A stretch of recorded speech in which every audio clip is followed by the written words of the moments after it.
This video is brought to you by Harold Sack, who gave me a massive 1 year's worth of subscriptions on Patreon. Well, once again, a decent hand, but a one-lander, so it's just going to be one of those play sessions, apparently. And then we get into more lands, but nothing to do with it, in typical fashion. Alright, this is okay, I suppose. Keep that, get rid of Regisaur Alpha and the Generous Gift. We are on the draw at least. And we're up against Sithis, I don't think I pointed that out. That is a Vigilant Martyr. Just draw into a land. And down comes City of Brass into Sithis on turn 2, as you would expect. Another land in Kessig Wolf Run. Wolfwillow Haven goes onto the Savannah to add an additional green. Okay, a Curious Altasaur. We can test our opponent on some removal by getting that into play. Although, yeah, we could wait until the Pantlazas come down. Yeah, let's just do that. A Greater Auramancy gives all the Enchantment Shroud over here. And then is a Blind Obedience, so our creatures are going to come into play tapped. Alright, another land in Sacred Foundry, so we'll go after the Pantlaza. Finally doing something on turn 4. And that allows us into Rhythm of the Wild. In order to give us haste is pretty useless, but we can put plus counters on things at least. Pretty useless as long as the Blind Obedience stays in play. And now a Steely Resolve. Creatures of the chosen type have Shroud. And they name human with that. Then casting Sylvan Library, so plenty of small enchantments into this Sithis deck. And Abundant Growth goes onto the plains, can tap for a mana of any colour and it cantrips when it enters. As well as cantripping off the Sithis, of course. Alright, Castle Garenbrig. So let's try the Curious Altasaur. We'll see if our opponent allows us to hit. And we'll put a plus counter on the Curious Altasaur, because again the haste isn't all that relevant when it is tapped. We are going to go for the trigger on that, and that allows us into a Polani's Hatcher. So we're getting some decent flicker targets now. Plus counter on that as well. That enters and makes a couple of egg tokens, which will be cracked for 3/3s eventually. And again giving our army haste, but it is irrelevant. Let's get down the tap land. So Polani's Hatcher going to trigger at the beginning of combat, crack an egg, trading it out for a 3/3. And we'll swing in for a bit of commander damage, throwing the Vigilant Martyr in the way. Sylvan Library triggers for the first time, and they have 30... Yep, looks like they're keeping all the cards, go down to 29. I don't doubt our opponent's going to have removal. Alright, Citizen Champion before that, decide to draw even more. And then Unbridled Growth, tap for a mana of any colour, you can sack it to draw. And then a Seal of Cleansing can get rid of the Rhythm of the Wild, but we're not too worried about that. Does decide to do that though. Right, Elvish Spirit Guide got exiled there for a green mana.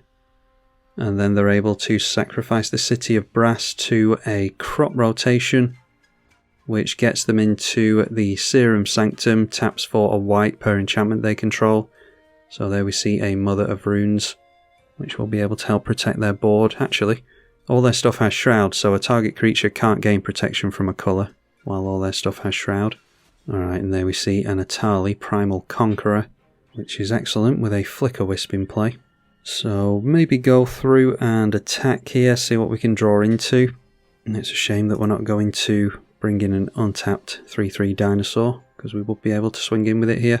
Going to say no to the Discover on the 3/3 entering, because we want to say yes to the Atali. It is noteworthy you can say no to the Pantlaza ability. So let's swing in with 3 creatures here. Don't really want to lose the Pantlaza. They could gang up on it with this. They would lose a creature, so maybe they wouldn't block, but yeah, I'd rather not risk it.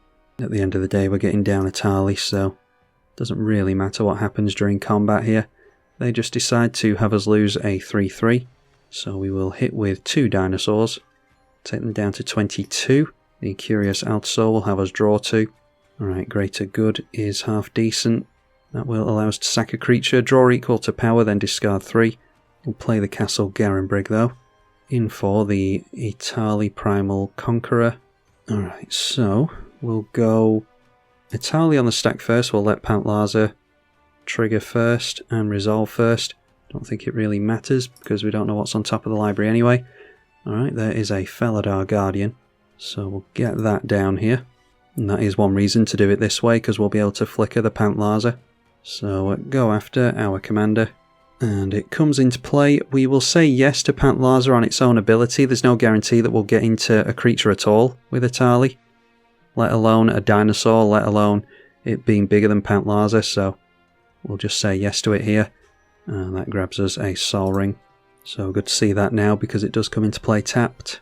And then Etali comes in, and we get a Rishkar's Expertise as well as an Argothian Enchantress. Might as well play that. It'll trigger off the Greater Good. But Rishkar's Expertise going to draw us 7 cards here.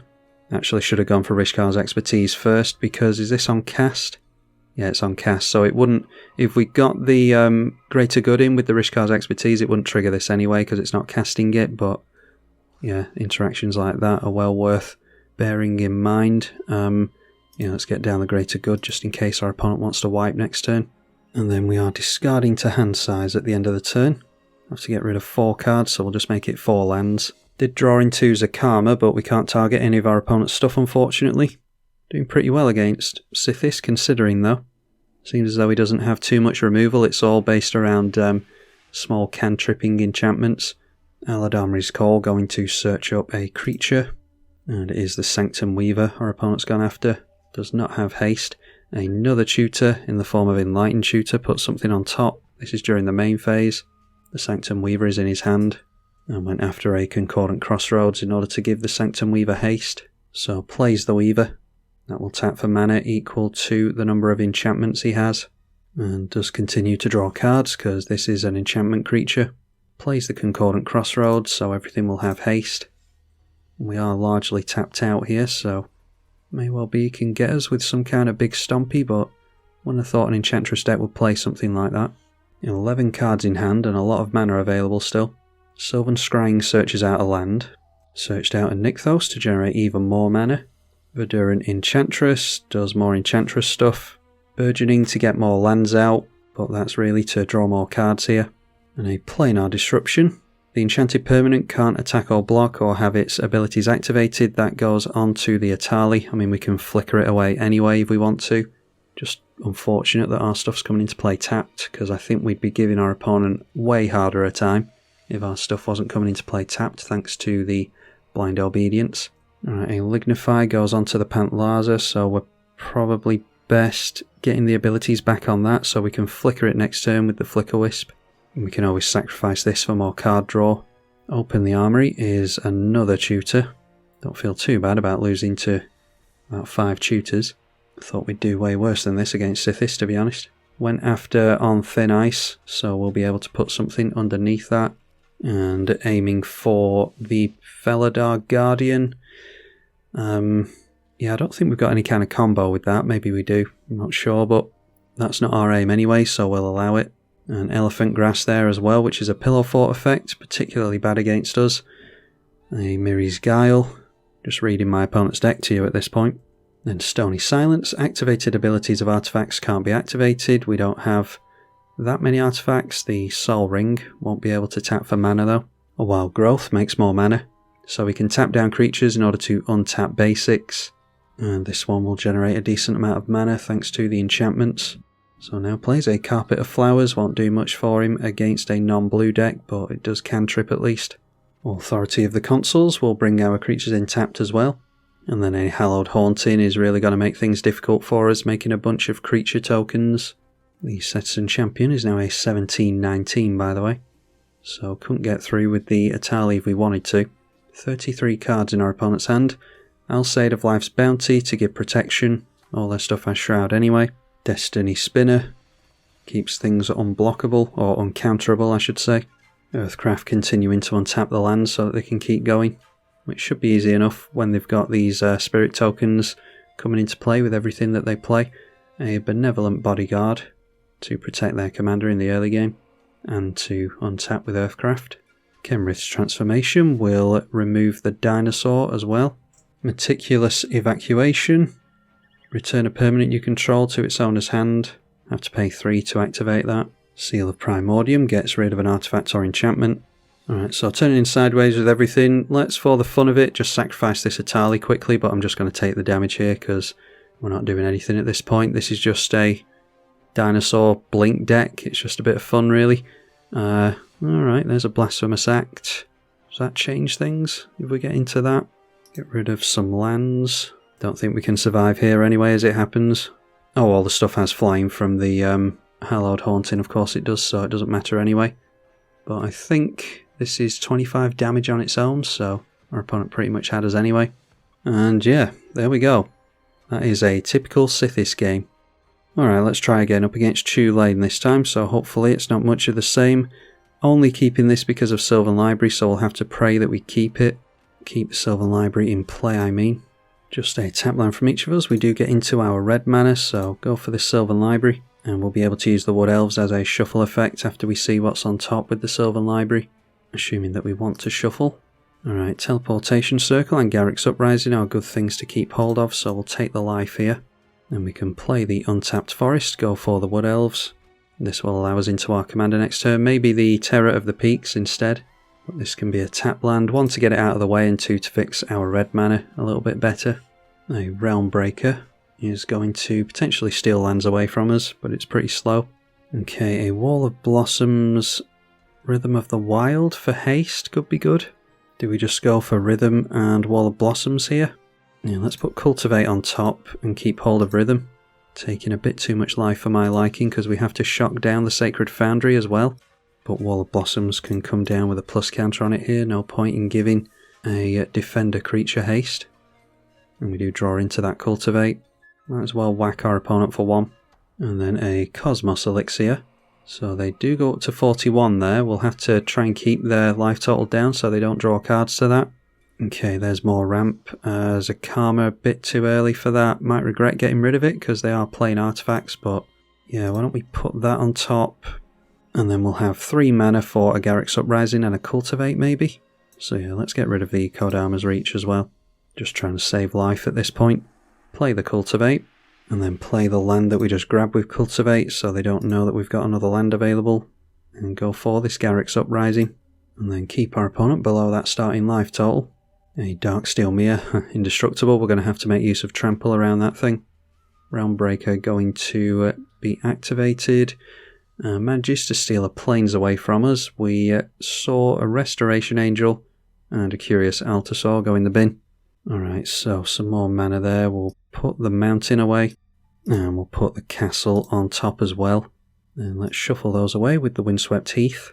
And we could go for the Terror of the Peaks into the Hammer Skull, but I want to play this into my commander really, so probably just fine to get down a tap land here. Just did that for the shuffle effect really, like I said. So then it is Terror of the Peaks. And we'll bring that in with haste so that we can keep them below that life total like we've said. Draw a card after the shuffle gets us into another shuffle effect. So we're just holding up the Cloud Shift really. Swinging it over the top of the Darksteel Mere. And hopefully next turn we're looking at getting down our commander and doing some damage and draw and all that good stuff. Alright, a Shatter the Sky. So how is this worded?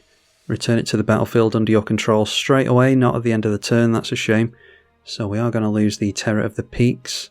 But we've made them use it before our big stuff comes down. We do have Karmic Guide, is it called, in the deck, so hopefully be able to grab that at some point and reanimate some stuff.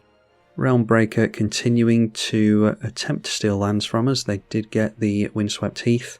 The Kodama's Reach made another appearance. Topiary Stomper and Quintorius Cand. Gain 2 life from the Elixir as well. Alright, Elemental Bond, and there we go, called it up. That happens so often on the channel, it's weird. Karmic Guide. Let's put the Ancient Tomb on top. Think we can save some life and get rid of Elemental Bond as well. And let's shuffle those away. Work out my mana first. Yeah, we could go for Teleportation Circle and the Karmic Guide. That might be an idea. Do we want to do this with our commander in play though? We'll go for our commander first. Then we can get some more Discover stuff going next turn. We'll put haste on that just in case we decide to start going wide. So we'll draw with the Garruk's Uprising first. Gets us into that Elemental Bond. And then use the Pantlaza ability. And that gets us into the Greater Good. That's not bad. Actually probably should have held out for the Pugnacious Hammer Skull, but there we are. Still getting the Greater Good is decent. So get that into play. We'll play that with haste as well. And draw another card to the Garruk's Uprising. Both of our things have Trample, thanks to the Garruk's Uprising. So we can trample straight through that indestructible. And we'll hold up some white mana, potential white mana. Yeah, we don't have the plateau yet, so we should be able to hold up Cloud Shift. Cracking our Windswept Teeth. And then for a Platinum Empyrean, your life total can't change, and that's an 8/8. That'll make things interesting. And then decided to tap out, so we'll grab a tap land with the Scalding Tarn so that we can shuffle. And there's no tap lands for it to grab, so it can just be a plateau. Should we just flicker the Hammer Skull here, just for the fun of it? Yeah, we can do that. Bring it in with a plus counter this time. And again, we'll draw with the Garruk's Uprising, gets us into a land. The Pantlaza would have bypassed that entirely anyway. And now we get to see a Sky Shroud claim. So we can grab a tap land and a basic. Alright, another land for us. And Orishkar's Expertise is decent, so Farseek, Clifftop Retreat, go away. Play the Kessig Wolfram. And now we can go Orishkar's Expertise, draw a bunch. That will be... yeah, that's going to leave us with 2, 4 and 6 mana. We get down the Karmic Guide for free, and then we can still afford to play the Teleportation Circle, so that's a hell of a turn. Yeah, so draw into a whole bunch of stuff there, get down the Karmic Guide, and that might as well have haste because we're going to sack it anyway. Karmic Guide grabs us the Terror of the Peaks, and that can have haste. Draws us a card, there is Boseiju to get rid of that Platinum Empyrean maybe. Let's hard cast the Teleportation Circle. Alright, and we can just swing in with everything. Yeah, if we hold priority we can get rid of the Platinum Empyrean. So let's just do that now. And this way we'll actually be able to change their life total as well as get a big blocker out of the way. Alright, so damage goes through. What we could have done there was flickered the Karmic Guide in order to get down the Altasaur before the damage is dealt by the 2 dinosaurs. I think we've got enough cards in hand, so I'm not really too worried about it, but I will flicker the Karmic Guide with the Teleportation Circle here. And might as well come in with a plus counter. Triggers the Terror of the Peaks on my opponent. And Karmic Guide, what's the biggest thing it can grab? Topiary Stomper's a 4/4. Restoration Angel is a 3/4. And we can flicker the Pantlaza with that, that would be funny. Might as well do flicker shenanigans in the flicker deck. Plus counter on the Resto Angel. Triggers Terror of the Peaks when it enters, and the Garruk's Uprising because it has the plus counter on it, putting its power above the threshold. So Restoration Angel will flicker the Pantlaza, resetting its ability, plus counter on it, and we'll continue to do more damage and probably have our opponent here. We've got the Ephemerate held up anyway, so we can flicker again, see what we get with Pantlaza. That is a Tranquil Frillback, which will deal more damage with the Terror of the Peaks. So like I said, we do have a dinosaur theme in here, but cards like Terror of the Peaks are still going to do work in a flicker deck. You can see how obnoxious we're being here, although in all fairness our opponent hasn't really done anything to us this whole game. So it's turn 8 and we've just been allowed to do whatever we want. Do appreciate my opponent playing it out though.